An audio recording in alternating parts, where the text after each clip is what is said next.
Ayjana Ubaydillayeva, Jaraqa, Angime.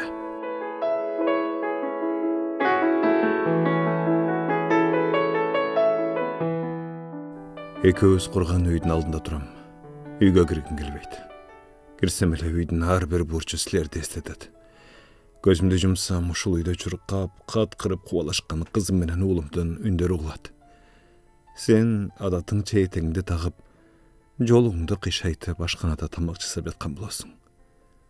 Мен иштен келип киргенде балдарым чуркап чыгып, колумдагы таттууларды алып, сен ашканадан баш багып жылмайып, кээде таарынып караганың көз алдыма келет. Ушул үйүбүз толук бүт электе эле шашып, көчүп келип албадык беле. Кумшубак кара дубал үйүбүз көзүбүзгө бир хан сарайдай көрүнүп, коурашып өз тиричилигибизди баштаганбыз. Эми мынтип заңгыраган үй турат. Мен турам.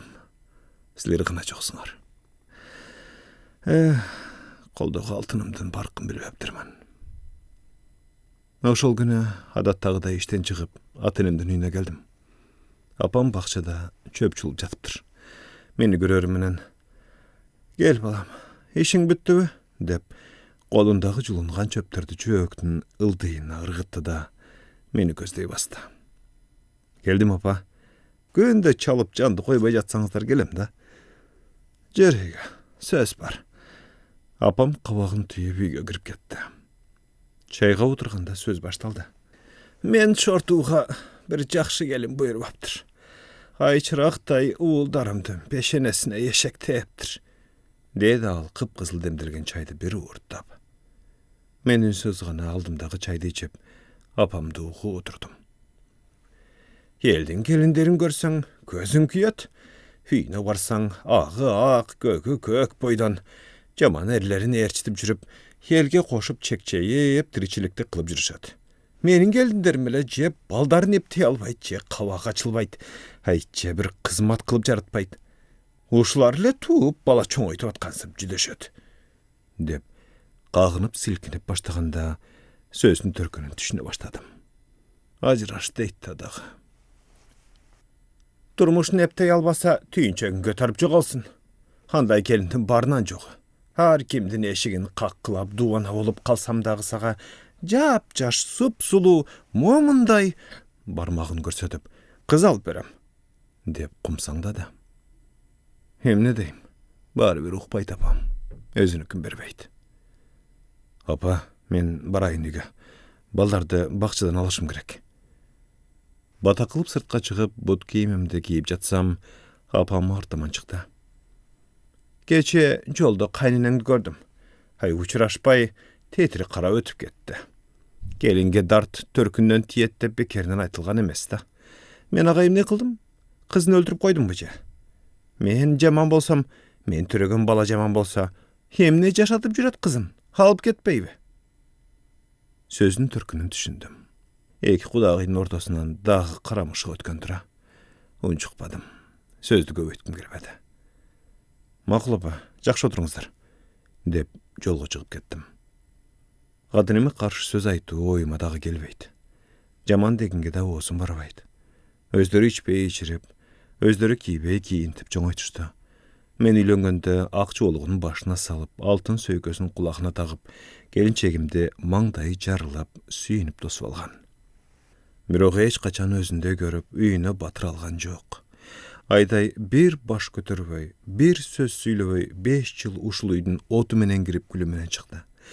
Кандайын, бир жакта мени төрөп өстүргөн ата-энем, бир жакта Кудай кошкон жубайым. Эки оттун ортосунда калдым. Балдарды бакчадан алып үйгө келсем, үй жабык экен. Дароо чалдым. "Айдай, каяктасың?" "Апамдын үйүнө келдим эле. Азыр барып калам." "Эмнеге мага эскертип койбойсуң? Өзүң билип калгансың ба?" деп сүйлөнө баштаганымда телефонду өчүрүп койду. Апамдын сөздөрүнөн кийин ачуум келип турган. Айдайдын апасынын үйүнө мага бир ооз сөз айтпай кетип калганы өрткө май куйгандай болду. Ошол күнү экөөбүз катуу уруштук. Мен ачуумду баса албай кол көтөрүп да жибердим. Ошентип күндөр өтүп жатты. Күндөн күнгө ишим дагы начарлай түштү. Же үйдөн жок, же иштен жок чүнчүп кеттим. Turmuş süйлегенде пенде үн чыкпай калат тура. Көрсө, Кудайдын берген орсын-осунун башталышында турган экен. Балдар чоңойгон сайын муктаждыктар дагы өсөт экен. Күндөн күнгө жашообуз татаалдаша берди. Бирим эки болбой, бир айлыгым бир айга жетпей, карызга бата баштаганда Москвага кетүүгө туура келди. Барар замат ишке кирдим. Жумушка баш оту менен киришип, кээде үй бүлөмө чалганга чолом тийбей иштеп жаттым. Аялым кээде түшүнсө, кээде таарынат. Жумуштан чыгып, чарчап үйгө келген маалда балдарым уктап калган убак болот. Телефонду кармап, балдарым WhatsApp'тан сүйлөп жиберген сөздөрүн угуп жатып уктап калам. Ата, апам акча салчы, бассейн алабыз, деген уулумдун, ата, мага принцесса көйнөк алып берчи, деген кызымдын сөздөрүн уккан сайын жүрөгүм сыздап, сагынычым күчөйт. Алардын видео сүрөттөрүн көрүп уктап кетем. Эртеси кайра жумуш. Бош убактымда көбүрөөк үй бүлөм менен сүйлөшөм. Бир күнү иште түшкү тыныбыда отурсам, кайненемден кат келди. Сагы ишенип тапшырсам, кызымды кор кылдың. Кызымды, неберелеримди алып кеттим. Кызым жакпаса, башка өзүңөр каалаган келинди киргизип алгыла. Каттын аягына чыккыча жүрөгүм кабынан чыга дүгүлдөп, эмне кыларымды билбей туруп калдым. Дароо айдайга чалдым. Жооп бербеди. Ошондон кийин канча чалсам дагы колу телефонго жетпей калды. Көрсө, ошол күнү апам үйгө келип уруш чыгарып, айдайга «Үйдү бошотуп кой, балама башка аял алып берем», деп айтып кетиптир. Күчүмдү иштен чыгара баштадым. Мурун бир иште иштесем, эми экинчисин кошуп алдым. Бошой калсам ой басат. Акча тапканым алаксып, күндөрүм өтүп жатты. Болукканда досторум менен ичимдик ичип, көңүл ачып, жасалма жол менен өзүмдү бактылуу сездирип жаттым, бирок баары бир ичимдеги сагыныч, балдарыма болгон кусалык кое бербеди. Күндүз тыным жок, түндө уйкум жок. Жүдөп да кеттим. Акыры 3 жыл дегенде Кыргызстанга келдим. Күткөнүмдөй эле кайненем кабыл алган жок. Менин келгенимде айдай терезеден карап туруп, кайра партаны тартып койду. Балдарыма деп алып келген билектерди да албай, кайненем дарбазадан чыгарып жиберди. Кийинки барганымда да дарбазасын ачпай койду. Балдарымды издей баштадым. Көнүгө балдарым окуган мектепти акмалайм. Акыры уулумдун классына тыныгуу маалында кирип бардым. Колумда балама деген пилегим бар. Кирип барсам, балдардын баары мени таңыркап карап калышты. Аркы партада менин көкүрөк күчүгүм уулумду дароо таныдым. Бою узарып, чачын кайрып, сулуу жигит болуп калыптыр. Сагынганымдан ичим уйгу-туйгу, денеме майда калтырак басты. Балам, атай кандайсың? Деп жанына басып бардым.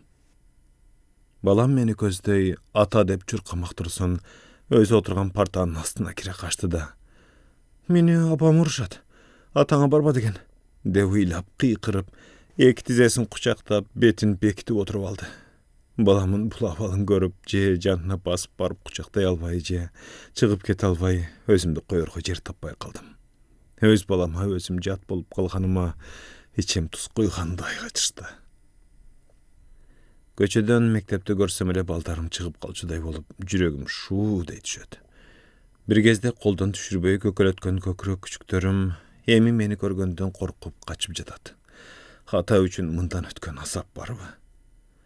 Биз чоңдор өзүбүз көтөрө албаган таштай оор сөздөрдү, таарынычты балдарыбыздын көбөлөктөй болгон жүрөгүнө көтөртүп коет экенбиз го. Бир күнү адаттагыдай алыстан карап турсам, кызым мени байкап калды. Көздөрүбүз бетме бет кадыла түштү. Жылмайыңкы, балбылдаган баюу каректеринин түпкүрүндө таарыныч менен сагынычтын учкуну байкалып турду.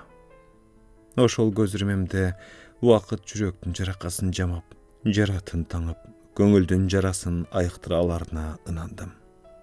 Кызымын карегиндеги жылт эткен жылуулук мендеги өчүп бара жаткан үмүттүн учкундарын жандырып, ичимде жаңы бир дем пайда болгондой болду.